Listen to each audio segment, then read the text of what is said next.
Hi hello నమస్తే అందరూ ఎలా ఉన్నారు బాగున్నారా welcome to Surekha kitchen vlogs.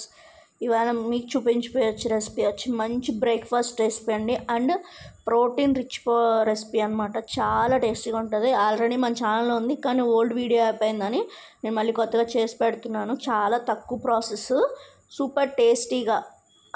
వెనకటి 90s కిడ్స్కి అయితే ఈ రెసిపీ చాలా చాలా ఫేవరెట్ అనమాట. ఇప్పుడు అంటే పూరీలు చపాతీలు వచ్చినాయి కానీ అప్పట్లో ఎక్కువగా ఈ రెసిపీయే చేసుకొని తినేవారు బ్రేక్ఫాస్ట్. ఏమీ లేదండి, ముందుగా ఆయిల్ వేసుకుని శనగపప్పు, మినపప్పు, జీలకర్ర, కొంచెం లైట్గా ఆవాలు వేసుకొని ఫ్రై చేసుకొని, అవి ఫ్రై అయిన తర్వాత అల్లం ముక్కలు వేసుకొని చిన్న చిన్న ముక్కలు కట్ చేసి అల్లం ముక్కలు వేసుకుని ఫ్రై అవనివ్వాలి. అవి ఫ్రై అయిన తర్వాత ఒక టీ కప్ అంత పెసరపప్పు వేసుకోవాలండి.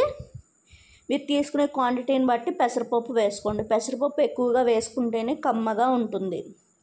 పెసరపప్పు వేసుకుని బాగా ఫ్రై అయిన తర్వాత ఉల్లిపాయ, పచ్చిమిరపకాయ, కరివేపాకు కూడా వేసి ఫ్రై చేసుకొని, ఒక కప్పు రవ్వకి 2 కప్పులు వాటర్ కంపల్సరీ పడతాయి.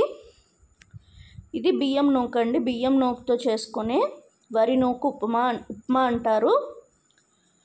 ఈ రెసిపీ అందరికీ తెలిసే ఉంటుంది కానీ చేసుకోవడానికి చాలా టైం పడుతుందని అనుకుంటారు. చాలా తక్కువ టైమేనండి. వాటర్లో కొంచెం ఉప్పు కూడా వేసుకుని వాటర్ మరిగిన తర్వాత రవ్వ అనేది అందులో యాడ్ చేసుకోవాలి. ఇలా మంచిగా మగ్గించుకుంటే ఇది వేడిగానే బాగుంటుంది, చల్లారిన తర్వాత కూడా బాగుంటుంది. అండ్ ఇందులో ఆవకి కూడా కలుపుకొని తింటారండి. సూపర్ టేస్టీ హెల్దీ బ్రేక్ఫాస్ట్ అనమాట. కంపల్సరీ రెసిపీ ట్రై చేయండి. ముందుగా మీ అందరికీ స్వతంత్ర దినోత్సవ శుభాకాంక్షలు. మన ఛానల్ ఫస్ట్ టైం అయితే ప్లీజ్ లైక్ చేసి, షేర్ చేసి, సబ్స్క్రైబ్ చేయండి. Thank you for watching. Bye bye.